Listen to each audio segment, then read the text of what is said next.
आज की इस वीडियो में सोल्व करते हैं exercise 1.5 of class 9th NCERT. Okay, so chapter 1 basically आपका क्या है, rational number and irrational number. Class 10 में भी रैशनल और इर्रेशनल का कंसेप्ट है और 9 में भी है। सबसे पहले कन्फ्यूजन होती है कि रैशनल नंबर क्या होता है और इर्रेशनल नंबर क्या होता है। ऑप्शनल टाइप क्वेश्चन में, ऑब्जेक्टिव टाइप क्वेश्चंस में तो ये वाले क्वेश्चन आएंगे ही आएंगे कि which one is rational and irrational. तो सबसे पहले एक ट्रिक है याद करने की कि रैशनल नंबर वो नंबर होते हैं जो नॉन टर्मिनेटिंग होते हैं, right. Non terminating number and non repeating number, जो ना तो टर्मिनेट हो रहे हैं ना रिपीट हो रहे हैं।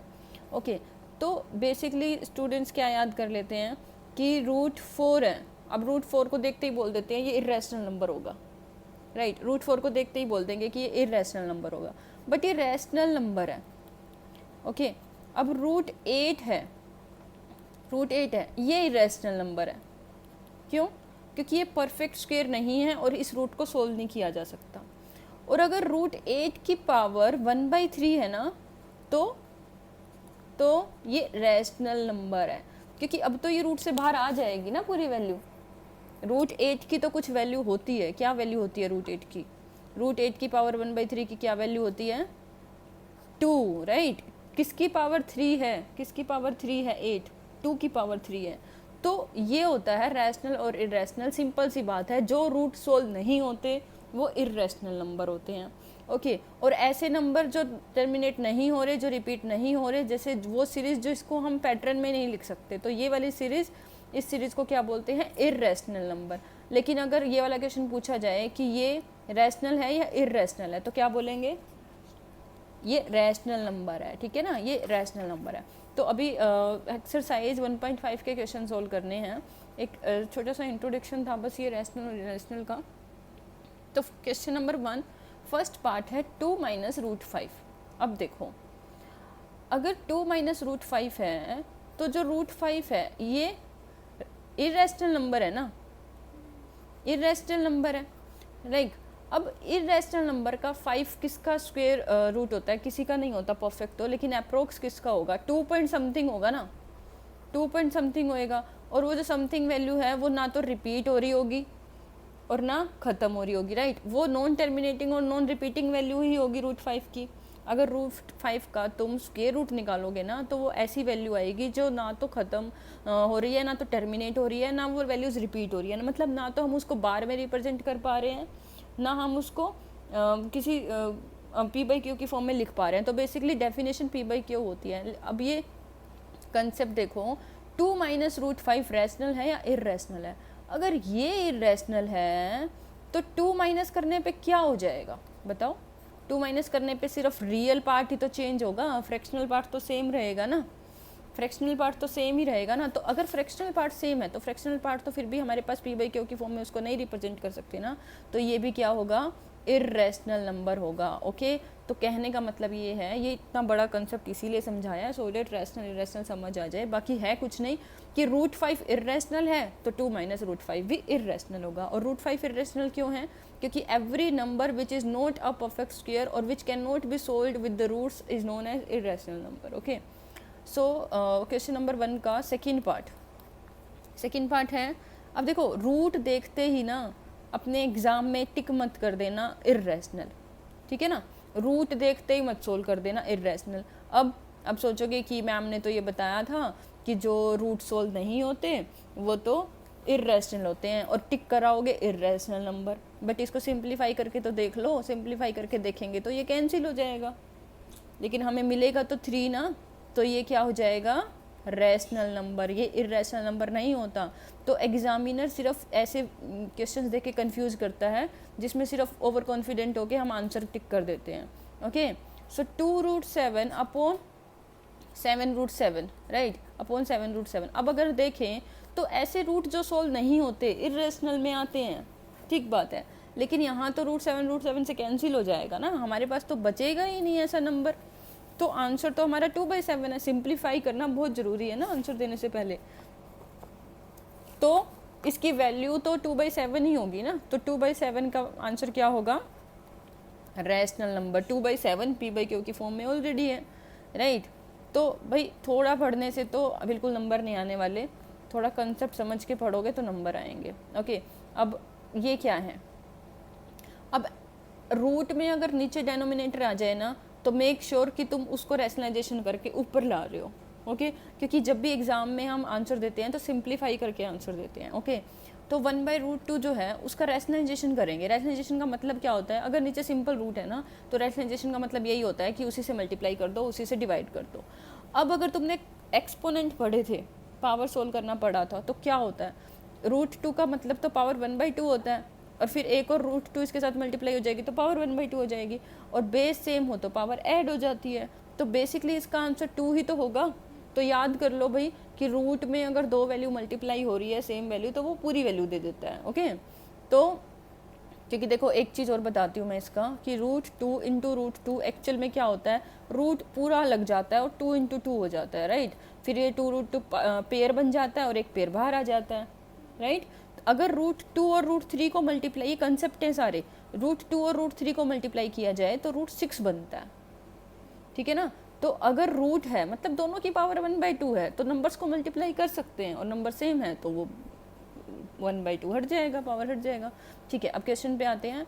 इसका हमें रैशनलाइजेशन करना था तो इसका आंसर √2/2 आएगा। ठीक है, तो √2 क्या हो गया, इर्रेशनल वैल्यू हो गई ना। ऐसा रूट जो सोल्व नहीं हो सकता वो इर्रेशनल वैल्यू होती है।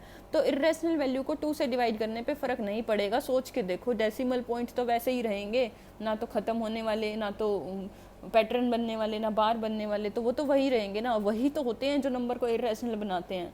तो किसी भी नंबर से डिवाइड करने पे उनका कुछ होने वाला नहीं है फ्रैक्शनल पार्ट का, तो answer is irrational number. Okay, now next part is 2π। अब तुम सोचोगे भाई पाई का क्वेश्चन भी जरूर आ जाता है एग्जाम में, क्योंकि पाई की वैल्यू तो 22/7 होती है। अब 22/7 होती है तो स्टूडेंट सोचेंगे कि p/q की फॉर्म में रिप्रेजेंट कर दिया, बट p/q की फॉर्म में हम इसको रिप्रेजेंट नहीं कर सकते because it is approx value, not an exact value. Okay, so 2π is a irrational value. Okay, irrational number because ये इसकी अप्रोक्स वैल्यू होती है, राइट। अब है क्वेश्चन नंबर 2। क्वेश्चन नंबर 2 है हमारे पास, simplify each of the equation. अगर अब आपने 8th क्लास में अलजेब्रा पढ़ा था, अलजेब्रा पढ़ा है अगर a+b whole square, a-b whole square, a+b into a-b, तो ये वाले क्वेश्चन बहुत ईजी हैं। और बस आपको इतना पता होना चाहिए कि रूट और रूट के साथ क्या करना है। नो सी, इसका क्या करेंगे, अलजेब्रा पढ़ा था तो इतना पता होगा कि इसकी वैल्यू इससे मल्टीप्लाई होगी और इसकी वैल्यू इससे भी मल्टीप्लाई होगी, राइट। उसके बाद ये वाली वैल्यू इससे मल्टीप्लाई होगी और ये वाली वैल्यू इससे भी मल्टीप्लाई होगी। फर्स्ट फैक्टर के each and every term second factor के ईच एंड एवरी टर्म से मल्टीप्लाई होते हैं।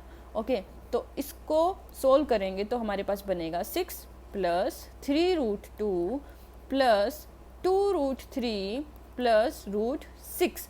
क्योंकि देखो भाई √2 और √3 की जब मल्टीप्लाई करेंगे तो रूट में 2 × 3 आ जाएगा और वो √6 हो जाएगा। ओके, अब एक बात बताओ, अलजेब्रा पढ़ा था तो 2x और 3y को हम ऐड कर पा रहे थे? नहीं ना, लाइक टर्म्स को ऐड कर पा रहे थे ना।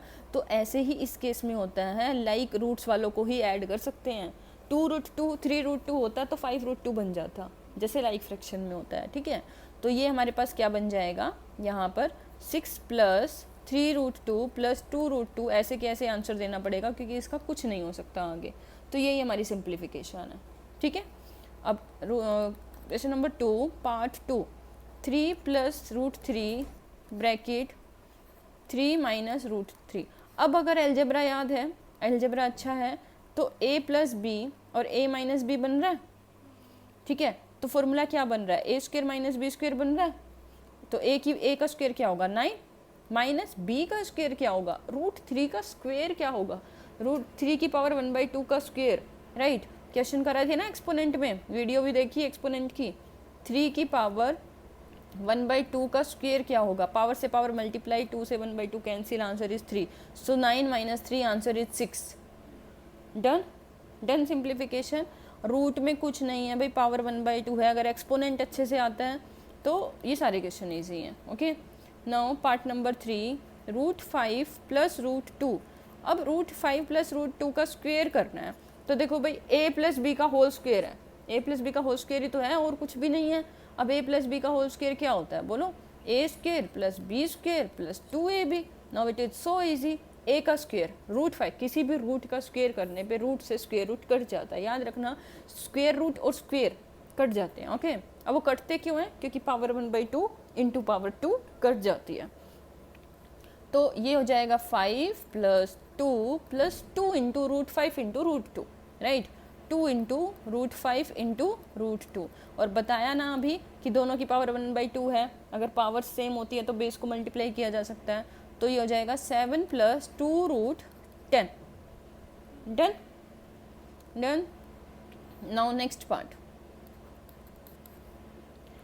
रूट 5। अभी अलजेब्रा अप्लाई कर लो, बस कुछ नहीं है, अलजेब्रा और एक्सपोनेंट दो ही चीज़ों का यूज़ है इसमें, right.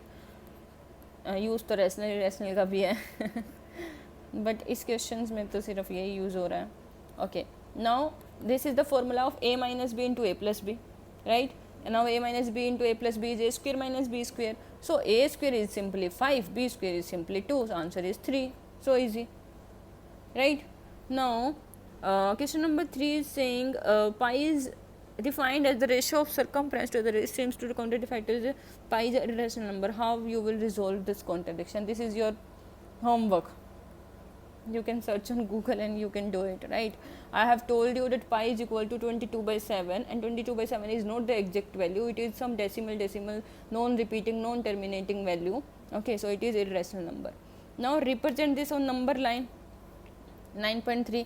Now for this see the video of representing the rational number on number line, right? Now question number 5, I have uploaded this video. Now question number 5. Question number 5 is rationalization. Now rationalization is very easy. If the root is in denominator now, then you have to multiply with the same root value and you have to divide with the same root value. So it will be root 7 upon 7, because I have told many times that root 7 into root 7 will be equal to 7. Okay, power 1/2 into power 1/2, power will be added 1/2 plus 1/2 is equal to 1. Now done.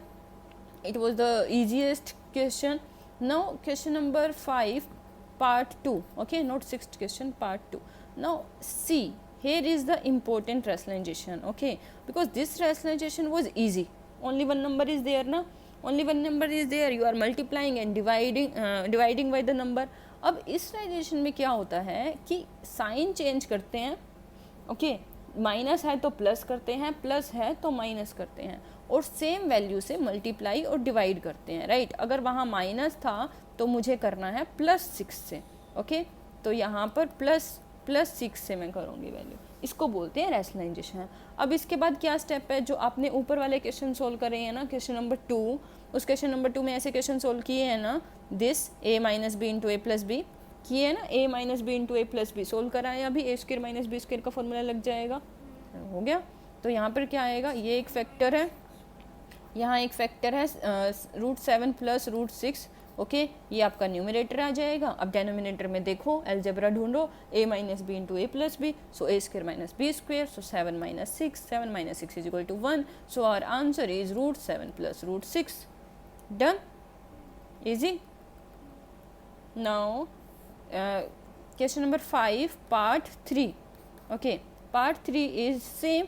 I think you all can do it if you have done the previous question, right? So it will be equal to root 5 minus root 2 upon root 5 minus root 2. Now it is equal to root 5 minus root 2 upon a² minus b square. So it will be equal to 5 minus b square, b is equal to root 2, so it will be equal to 2. So our answer is root 5 minus root 2. Now listen carefully. इस case में क्या होता है, आप numerator को ना अगर अलग करना चाहें तो ऐसे अलग होता है, right. Fundamental should be strong for this thing, otherwise बच्चे ढूंढते ही रह जाते हैं ये कैसे अलग कर दिया, ठीक है। Now 1 upon root 7 minus 2, this is also rationalization can be done. देखो सेम चीज़ है, बस आपको क्या करना है, साइन को चेंज करना है सेम वैल्यू से। ऐसा क्यों करते हैं हम, बताओ ऐसा क्यों कर रहे हैं? ऐसा हम इसलिए कर रहे हैं ताकि नीचे से रूट हटाया जा सके, क्योंकि नीचे को दोबारा रूट दे के हम रूट हटा देते हैं और ऊपर रूट निकाल देते हैं, तो इसको सिंप्लीफिकेशन भी बोल सकते हैं। ओके, तो ये है √7 + 2 अपॉन नाउ 7 - 4। ओके, बिकॉज यहाँ 2 है सिंपल, √2 नहीं है। यहाँ क्या है, सी ए का स्क्वायर करेंगे तो √7 का स्क्वायर करेंगे, और बी का स्क्वायर करेंगे तो 2 का स्क्वायर करेंगे ना। वहाँ तो √7 था लेकिन वहाँ तो 2 है ना, तो यहाँ पे आंसर क्या होगा हमारा, √7 + 2 upon 7 - 4 that is equal to 3।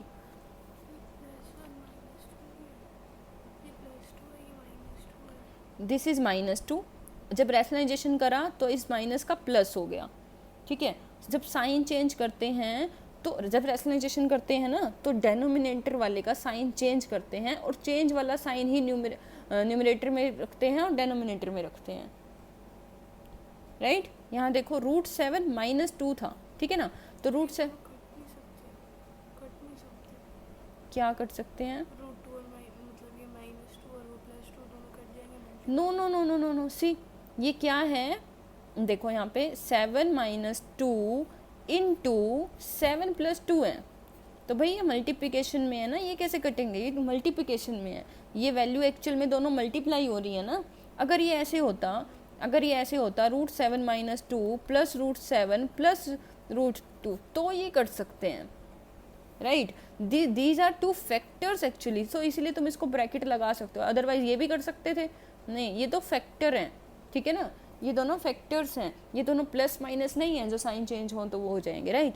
तो डन दिस एक्सरसाइज, ओके।